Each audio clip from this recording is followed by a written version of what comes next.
네, 안녕하세요. 저는 한양대학교의 유영만 교수입니다. 네, 저는 대학 교수로 소개되기도 하지만 지식 생태학자 이렇게 소개하기도 합니다.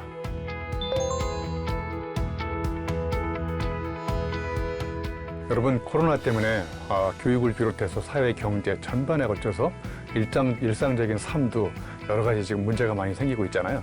저는 이런 시대에 우리 HRD가 해야 될 가장 중요한 역할은 코로나의 위기가 왜 왔을까? 저는 한마디로 얘기하면 사람이 너무 자연을 파괴하고 알량한 과학 지식으로 환경을 지배하고 무한 개발하는 가운데서 자연이 이제 피곤한 상태, 완전히 극도로 파괴되고 오염된 상태로 왔기 때문에 그 부메랑으로 저는 인간한테 주는 엄청난 반성과 성찰의 기회라고 생각합니다. 이럴 때 HRD는 사람들로 하여금 코로나가 왜 왔는지 근본적인 위기의식을 되짚어보고 이런 위기를 극복하기 위해서 우리 교육에서 HRD 쪽에서 임직원들한테 어떤 성찰과 지식을 제공해줘야 될지 이런 것들을 진지하게 고민해보는 시간을 가졌으면 좋겠습니다. 그래서 저는 코로나 백신 맞는 것도 중요하지만 진정으로 근본적으로 이 위기를 극복하기 위해서는 사람이 자연을 위해서 어떻게 해야 될까? 저는 한마디로 얘기하면 자연은 이제 더 이상 개발 대상이 아니라 우리가 같이 공존하고 함께 배워야 될 배움의 또는 스승이라고 저는 생각을 합니다. 그래서 어떻게 하면 우리가 남은 인생 동안 자연과 공존하면서 더불어 같이 행복하게 살 것인지 이런 어떤 HRD의 근본적인 어떤 패러다임의 전환을 사람들한테 가르쳐주는 그런 시기가 바로 저는 HRD가 발휘해야 될 중요한 소중한 시기라고 저는 생각을 합니다.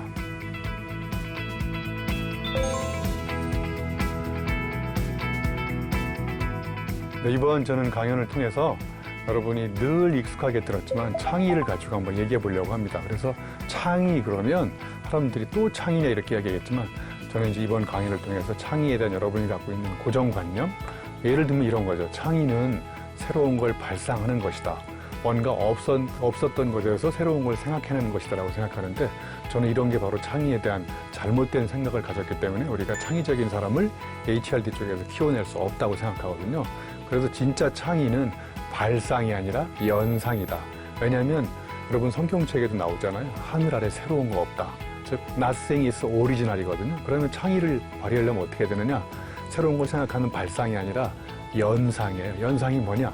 연결시켜서 생각하는 거거든요. 자, 그럼 우리가 창의적인 사람이 되려면 첫 번째, 연결시킬 재료가 있어야 돼요. 자, 두 번째, 재료만 있으면 안 되거든요. 이 재료를 이전과 다른 방식으로 조합하고 엮고 융합하고 통합하고 뭐 이런 게 필요하거든요.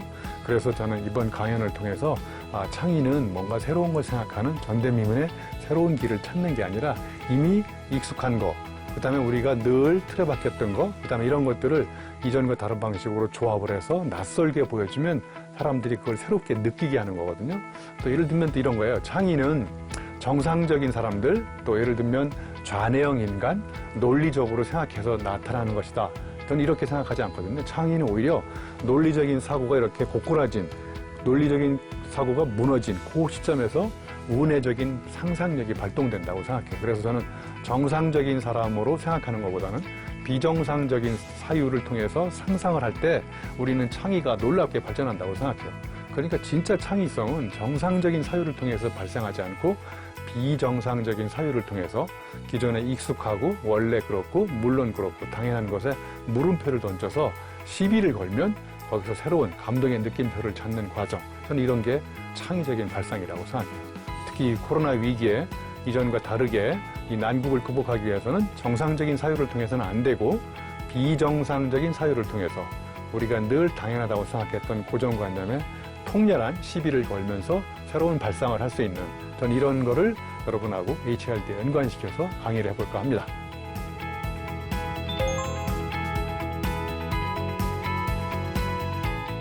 네, 여러분 코로나가 우리가 생각보다 좀 오래 가고 있습니다. 한두 달 만에 끝날 거라고 생각해서 코로나가 끝나면 내가 뭔가를 해야지 이렇게 생각했는데 1년을 넘어서 2년이 돼도 초기보다 더 심각해지고 있습니다. 자, 그래서 우리는 여기서 생각을 좀 바꿔서 코로나 때문에 뭔가 못하겠다, 코로나가 끝나면 뭔가를 하겠다 이런 생각은 좀 그만두고 오히려 코로나 덕분에 내가 다른 일을 할 수 있었다라는 발상의 전환이 필요할 것 같아요. 그래서 여러분 코로나 때문에 사람을 못 만나고 인간적으로 접촉을 못하는 이 시기에 우리가 그럼에도 불구하고 자꾸 사람과 많이 자꾸 만나야 되잖아요.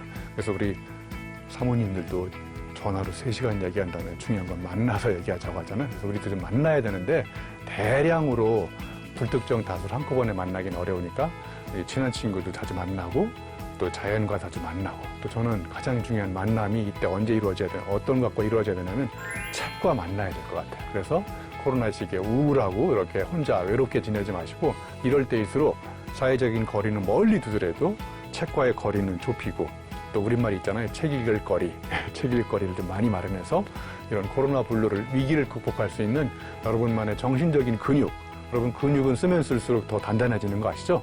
그래서 멘탈 머슬도 우리의 사고를 자꾸 이렇게 충격을 주고 이전과 낯설게 생각하는 그런 방법들을 알려주는 강력한 지식의 보고 책을 읽으시면서 이 위기를 극복할 수 있는 슬기로운 지혜를 많이 좀 만들어 주시면 좋을 것 같습니다. 자, 그리고 어려운 시기에 우리가 이렇게 주제를 가지고 다양한 사람들이 모여서 소중하게 생각을 나누는 이런 컨퍼런스에 여러분 바쁘시고 힘든 상황에도 불구하고 많이 참석해 주시고 여러분 의견도 적극적으로 공유해 주시고 다른 사람의 이야기도 들어보고 그리고 거기서 또 다른 사람과 함께 공유해보고 생각을 나누는 이런 멋진 컨퍼런스가 되면 우리가 겪고 있는 이런 코로나 위기도 슬기롭게 극복할 수 있는 HRD적인 대안들을 마련할 수 있을 것 같습니다. 여러분 참석 많이 해주시고 또 참석하시면서 또 생각도 많이 나누시고 여러분 생각도 이 시점을 계기로 해서 더욱 발전할 수 있는 소중한 계기를 마련했으면 좋겠습니다. 여러분 고맙습니다.